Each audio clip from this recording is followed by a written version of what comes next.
शांति 18 दिसंबर 2023 की बाप दादा की साकार मुरली। आज की मुरली में बाबा ने कहा, मीठे बच्चे, आत्मा और परमात्मा का मिलन ही सच्चा सच्चा संगम अथवा कुंभ है। इसी मिलन से तुम पावन बनते हो। यादगार में फिर वह मेला मनाते हैं। प्रश्न, तुम बच्चों में किस बात की बहुत बहुत सयानप चाहिए? उत्तर, ज्ञान की जो नाजुक बातें हैं उन्हें समझाने की बहुत सयानप चाहिए। युक्ति से ज्ञान मार्ग और भक्ति मार्ग को सिद्ध करना है। ऐसे समझाना है जैसे चूहा फूंक भी देता है और काट भी लेता है। तो सर्विस की युक्तियां रचनी है। कुंभ मेले पर प्रदर्शनी लगाकर अनेक आत्माओं का कल्याण करना है। पतित से पावन होने की युक्ति बतानी है। गीत है, इस पाप की दुनिया से कई और ले चलो। ओम शांति। बाप बैठ बच्चों को समझाते हैं। पाप की दुनिया को कलियुगी, पतित, भ्रष्टाचारी दुनिया कहा जाता है और फिर पुण्य की दुनिया को सत्योगी, पावन, श्रेष्ठाचारी दुनिया कहा जाता है। परमात्मा ही आकर पुण्यात्मा, पवित्र आत्मा अथवा पुण्य की दुनिया बनाते हैं। मनुष्य पुकारते हैं पतित पावन बाप को, क्योंकि खुद पावन नहीं है। अगर समझते पतित पावनी गंगा है, वह त्रिवेणी है, फिर पुकारते क्यों है कि हे पतित पावन आओ? गंगा वह त्रिवेणी तो है ही, उनके होते हुए भी पुकारते रहते हैं। बुद्धि फिर भी परमात्मा की तरफ जाती है। परमपिता परमात्मा जो ज्ञान सागर है, उनको आना है।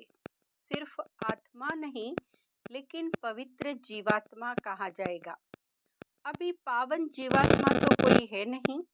पतित पावन बाप आते ही तब है जब सतयुगी पावन दुनिया की स्थापना करनी है और कलयुगी दुनिया का विनाश करना है। जरूर संगम युग पर ही आएंगे। संगम को कुंभ भी कहते हैं। त्रिवेणी का संगम है, उसका नाम रख दिया है कुंभ।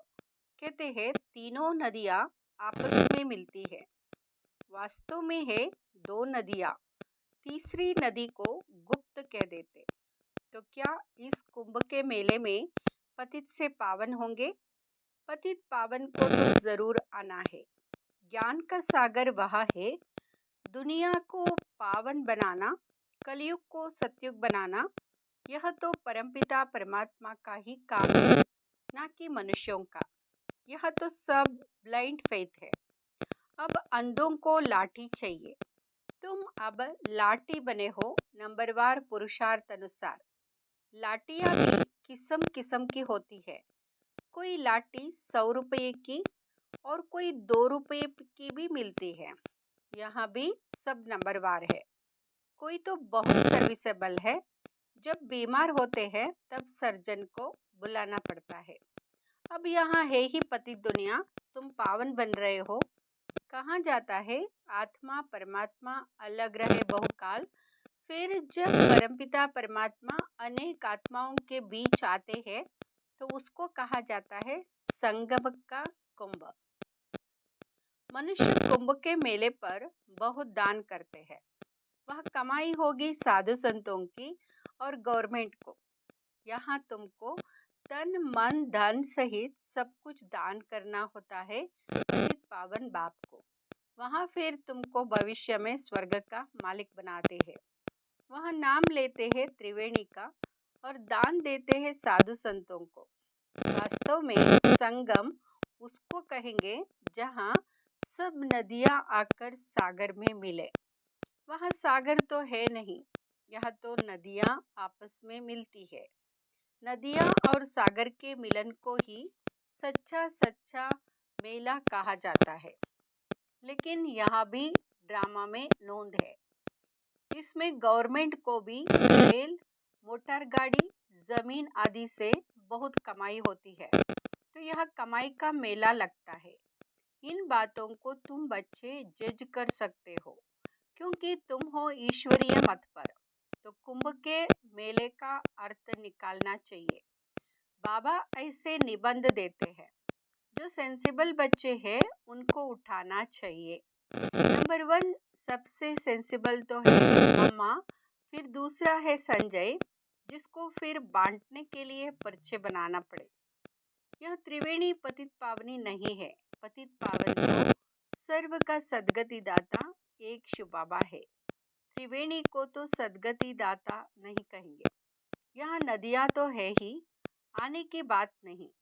गाते हैं पतित पावन आओ, आकर पावन बनाओ, तो यह पर्चे निकालने चाहिए। बहनों, भाइयों, क्या पतित पावन ज्ञान सागर परमपिता परमात्मा है या यह नदियाँ? यह तो सदैव है। परमात्मा को तो पुकारा जाता है आने के लिए। वास्तव में पतित पावन तो एक परमात्मा है। आत्मा ये परमात्मा अलग रहे बहुकाल। वही सद्गुरु आकर सबको सद्गति दे वापस ले जाते हैं। ज्ञान स्नान तो वास्तव में परमपिता परमात्मा से करना चाहिए। पावन दुनिया की स्थापना परमपिता परमात्मा कराते हैं। तुम उसे जानते नहीं हो। भारत जब श्रेष्ठाचारी था, तब उनमें देही अभिमानी देवताएं रहते थे। उसे शिवालय कहा जाता है।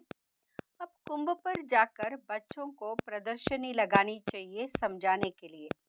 समझाना है पतित पावन एक बाप है। वह कहते हैं मैं आता ही तब हूँ जब पतित से पावन बनाना होता है, तो प्रतिज्ञा करनी पड़े। रक्षाबंधन भगवान से तिलक रखता है, ना कि साधु संतों से। प्रतिज्ञा परमपिता परमात्मा से की जाती है, ना कि त्रिवेणी से। हे बाबा, हम आपकी श्रीमत से पावन बनने के लिए प्रतिज्ञा करते हैं। बाप भी कहते हैं मैं तुमको पावन दुनिया का मालिक बनाऊंगा। यह है बाबा के इशारे। इसमें सर्विस करने वाले बहुत तीखे चाहिए। चित्र भी और बनाना पड़े। इसके लिए अच्छा मंडप लेना पड़े। तुम्हारे दुश्मन भी बहुत निकलेंगे। कोई समय आग भी लगाने में देरी नहीं करेंगे। किसको झगड़ा करना होता है तो गाली देने लग पड़ते हैं। तुमको तो निरहंकारी बन साइलेंस में रहना पड़े। ब्रह्म कुमारियाँ मशहूर तो हो गई है, पर्चे आदि जरूर बांटने हैं। कुंभ के मेले का खास महत्व रखते हैं। वास्तव में महत्व अभी का है, यह भी ड्रामा का खेल है। वहाँ से भी कोई का कल्याण हो सकता है, परंतु मेहनत लगती है। कांटों को फूल बनाने में मेहनत लगती है। कुंभ के मेले में प्रदर्शनी करने में भी हिम्मत चाहिए, जान पहचान चाहिए, जो कोई विघन ना पड़े। तुमको सिद्ध करना है कि पतित पावन कौन है। मनुष्य पावन दुनिया स्वर्ग को याद भी करते। कोई मरता है तो कहेंगे फलाना स्वर्गवासी हुआ, वहाँ तो बहुत माल टाल होते हैं, वहाँ से फिर यहाँ बुलाकर खिलाते क्यों हो। तुम श्रीनाथ के मंदिर में देखेंगे कितने माल बनते हैं। अब श्रीनाथपुरी और जगन्नाथपुरी वास्तव में है एक ही बात, परंतु वहाँ श्रीनाथ द्वारे में देखेंगे तो बहुत वैभव बनते हैं और जगन्नाथपुरी में सिर्फ फीके चावल का भोग लगता है, घी आदि कुछ नहीं पड़ता। यह फर्क बताते हैं। गोरा है तो ऐसा माल और सावरा है तो यह सूखा चावल। राज बड़ा अच्छा है, यह बाप नहीं समझाते हैं। श्रीनाथ द्वारे में इतना भोग लगाते, फिर पुजारी लोग दुकान में बेचते भी है। उन्हों की कमाई का आधार भी उस पर है। मिलता मुफ्त में है, फिर कमाते हैं। तो देखो कितनी अंधश्रद्धा की बातें हैं। यह है भक्ति मार्ग। ज्ञान मार्ग सद्गति मार्ग है। गंगा स्नान से थोड़े ही सद्गति होती है। बड़ा युक्ति से समझाना है, जैसे चूहा फूंका देकर काटता है। बड़ी ही सयानप चाहिए समझने और फिर समझाने की। कितनी नाजुक बातें हैं। मनुष्य कहते हैं कि हे परमपिता परमात्मा, तुम्हारी गतमत तुम ही जानो, इसका अर्थ तो समझते नहीं। तुम्हारी श्रीमत से जो सद्गति मिलती है वह तुम ही कर सकते हो और कोई कर ना सके। सर्व का सद्गति दाता एक है, सर्व अक्षर जरूर डालना है। समझाया बहुत जाता है परंतु समझने वाले तो बहुत थोड़े निकलते हैं। प्रजा तो बहुत बनती रहती है। मनुष्य खुदा के नाम पर बहुत दान पुण्य करते हैं तो एक जन्म के लिए फल मिल जाता है, या तो 21 जन्म के लिए मिलता है। ईश्वर अर्थ दान करने से ताकत मिलती है। यह ईश्वर को जानते ही नहीं तो ताकत ही नहीं रही है। हिंदुओं के गुरु गोसाई तो ढेर है, क्रिश्चियन का देखेंगे तो एक है। एक का कितना रिगार्ड है। रिलीजन इज माइट कहा जाता है। अभी तुमने रिलीजन को समझा है तो कितनी ताकत मिलती है। बाबा कहते हैं, बच्चे सबको यही वशीकरण मंत्र दो। बच्चों को बाप कहते, तुम जहाँ से आए हो उससे याद करो तो अनुगति सोगति हो जाएगी। बाप को याद करने से ही पावन बन सकते हो। पाप दग्ध होंगे। बाप और वर्षे को याद करना है जिससे सारा चक्र बुद्धि में आ जाता है। गृहस्थ व्यवहार में रहते देह के सर्व संबंध से बुद्धि निकाल बाप के साथ जोड़ने का पुरुषार्थ करना है, जो फिर अंत समय भी वही याद पड़े। और कोई की याद पड़ी तो सजा खानी पड़ेगी और पद भी कम हो जाएगा। तो वास्तव में कुंभ कल्प के संगम को कहा जाता है। सब आत्माएं और परमात्मा मिलते हैं। परमात्मा ही आकर राजयोग सिखाते हैं। वहाँ है पुनर्जन्म रहित। परंतु बच्चे भी समझते नहीं है। श्रीमत पर चलते नहीं तो बेड़ा पार कैसे हो। बेड़ा पार होना माना राजाई पद पाना। श्रीमत से ही राजाई मिलती है। श्रीमत पर नहीं चलते तो आखिरीन खत्म हो जाते हैं। सजनिया साथ में वह चलेगी जिसका दीपक जगा हुआ होगा। जिनके दीवे बुझे हुए हैं वह साथ में थोड़े ही चलेंगे। अनन्य बच्चे ही चलेंगे, बाकी तो परिवार पिछाड़ी में आएंगे, लेकिन पवित्र तो सब बनेंगे। सब आत्माएं भी एक जैसी ताकत वाली नहीं हो सकती। हर एक आत्मा का पार्ट अपना अपना है। पार्ट क्लियर हो जाएगा।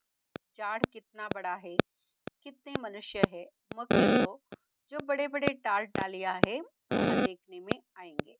मुख्य है फाउंडेशन, बाकी तो बाद में आते हैं। उनमें ताकत कम होती है। स्वर्ग में सभी नहीं आ सकते हैं। भारत ही हेवन था, ऐसे नहीं कि भारत के बदले जापान खंड हेवन हो जाएगा। ऐसे हो नहीं सकता। अच्छा, मीठे मीठे बाप दादा व माता पिता के लाडले सिकिलदे ज्ञान सितारे बच्चों को याद प्यार और गुड मॉर्निंग। रूहानी बाप की रूहानी बच्चों को नमस्ते। हम रूहानी बच्चों की रूहानी माता पिता बाप दादा को याद प्यार गुड मॉर्निंग और नमस्ते। रात्रि क्लास 24/4/1968 बच्चों को समझाया गया है। और धर्म स्थापक कोई सभी का कल्याण नहीं कर सकते हैं। वहाँ आते हैं सभी को ले आते हैं। जो लिबरेट कर गाइड करते हैं उनका ही गायन है। वहाँ भारत में ही आते हैं तो भारत सभी से ऊंच देश ठहरा। भारत की बहुत महिमा करनी है। बाप ही आकर सर्व की सद्गति करते तभी शांति होती है। विश्व में शांति थी सृष्टि के आदि में। स्वर्ग में एक धर्म था, अभी अनेक धर्म हैं। आप ही आकर शांति स्थापन करते, कल्प पहले मिसाल करते। तुम बच्चों को ज्ञान मिला है तो विचार सागर मंथन चलता है, और तो कोई का चलता ही नहीं है। यह भी तुम समझते हो। देह अभिमान के कारण देह को ही पूजते हैं। आत्मा पुनर्जन्म तो जरूर यहाँ ही होगी ना। अभी तुम समझते हो पावर एक ही है। बाप ही गुप्त ज्ञान देते हैं जिससे सभी की सद्गति हो जाती है। बाकी हनुमान व गणेश आदि जैसे कोई होते ही नहीं। इन सभी को कहा जाता है पुजारी। अच्छा, रूहानी बच्चों प्रति रूहानी बाप व दादा का याद प्यार गुड नाइट। रूहानी बच्चों को रूहानी बाप की नमस्ते। धारणा के लिए मुख्य सार फर्स्ट, सजाओं से बचने के लिए देह के सर्व संबंधों से बुद्धियोग निकाल एक बाप से बुद्धियोग जोड़ना है। अंत समय में बाप के सिवाय कोई याद ना आए। दूसरा, निरहंकारी बन साइलेंस में रह कांटों को फूल बनाने की मेहनत करनी है। श्रीमत पर अंधों की लाठी बनना है। पावन बन पावन बनाना है। वरदान, समर्थ संकल्पों द्वारा जमा का खाता बढ़ाने वाले होली हंस भाव। जैसे हंस कंकड़ और रतन को अलग करते हैं, ऐसे आप होली हंस अर्थात समर्थ और व्यर्थ को परखने वाले। जैसे हंस कभी कंकड़ को चुग नहीं सकते, अलग करके रख देते, छोड़ देते, ग्रहण नहीं करते, ऐसे आप होली अंश व्यर्थ को छोड़ समर्थ संकल्पों को धारण करते हो।